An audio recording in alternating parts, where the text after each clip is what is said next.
বিক্রোধের আগুনে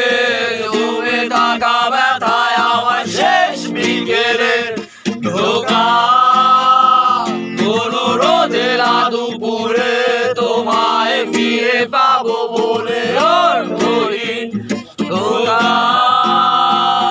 আমি ডাকিনি তোমার ছবি দেখিনি স্রোতের নদী আকাশ ভরা তারা যত সুখের স্মৃতি ঘিরে আছো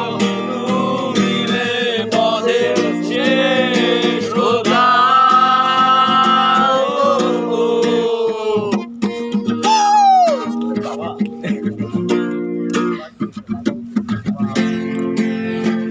সেরা পালের গহিরে